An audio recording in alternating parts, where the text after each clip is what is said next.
From the southern tip of India to the highest peaks of the Himalayas, Mahadev stands as a primary pillar of existence. For thousands of years, billions of people have grown up seeing his image in temples, artwork, and ancient texts.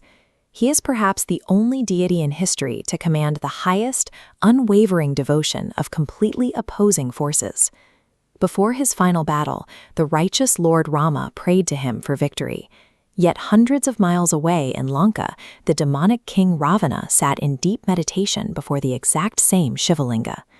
We all instantly recognize the silhouette of this god: the pale, ash-covered skin, the coiled snake on his neck, the massive trident in his grip, and the wooden prayer beads draped across his chest. But we've been conditioned to look at these items as aesthetic choices or mythological decorations. The physical reality of the scriptures paints a very different picture. These items are actual scars of cosmic chaos and weapons forged to contain lethal forces. Curious, authoritative tone.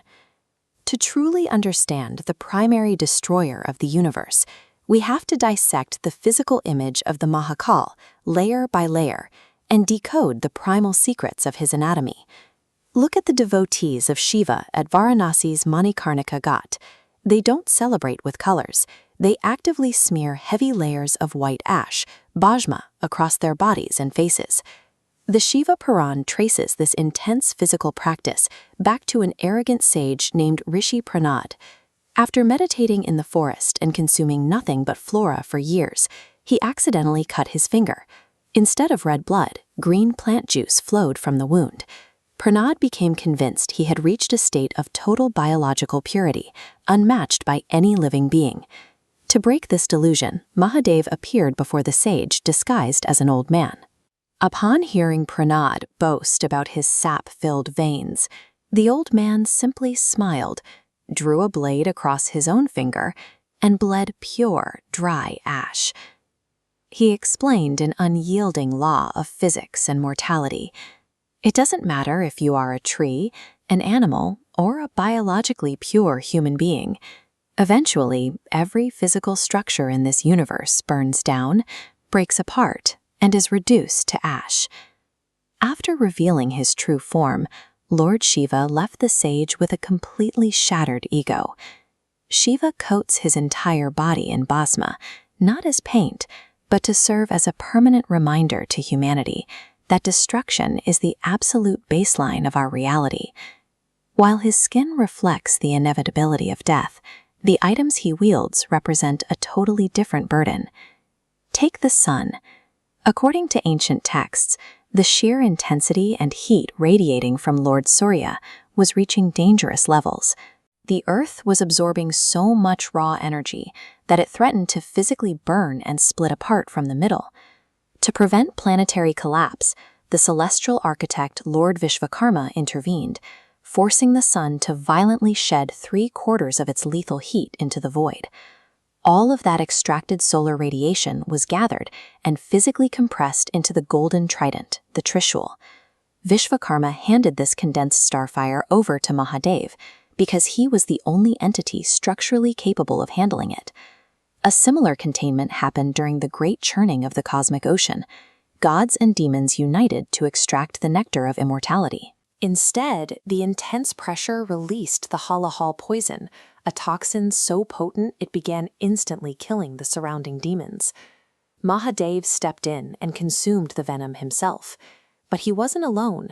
The giant serpent Vasuki, who had been used as the churning rope, loyally drank the poison alongside him, earning a permanent place coiled around Shiva's neck. Wielding a weapon forged from a dying sun and wearing a serpent soaked in world-ending venom proves the true function of Mahadev. He acts as a central cosmic filter, voluntarily absorbing the deadliest forces in existence so the rest of reality can survive. For a being tasked with the absolute destruction of reality, he also possesses a profound empathy. We see this physicalized in the wooden prayer beads draped across his chest. The Shiva Puran states that upon looking down at the humanity Lord Brahma had created, Mahadev watched generations of humans struggle.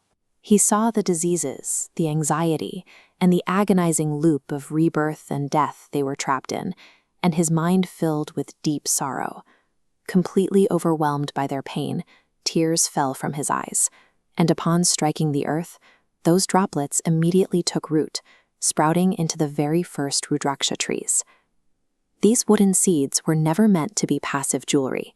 Shiva engineered the Rudraksha to function as a powerful, interactive tool, a divine machine blessed by deities to actively intervene in human life. Specific combinations trigger precise effects. 3 and 5-faced beads regulate physical health. 14 drive business growth. 7 channel goddess Mahalakshmi, and 17 bead combinations explicitly elevate spiritual powers. The Rudraksha is Mahadev's calculated answer to human suffering. It is an active, tangible mechanism left behind, so that any person, regardless of their struggles, has a physical path toward salvation. When you step back and view this complete image, you see the 5 elements, the paunch boats, held in a single frame. The Bhasma represents the final state of earth. His tears are the origin of water, and the Trishul carries the captured fire of the sun.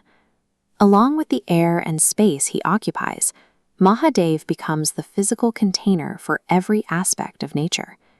Yet, possessing absolute universal power does not grant immunity from the strict laws of cause and effect. Every action in this cosmos requires a reaction, binding even the highest destroyer.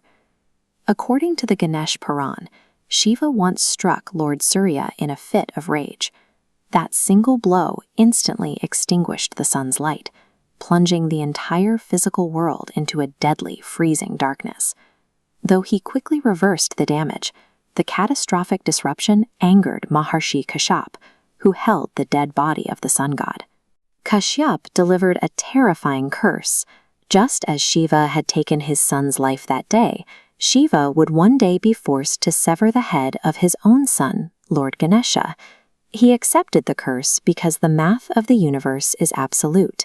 When you break the balance of reality, a devastating price must be paid, no matter who sits at the top of the cosmic hierarchy. This image of Lord Shiva serves as a physical map of existence. It documents the universe's creation, its inevitable destruction, and the mechanism for our salvation.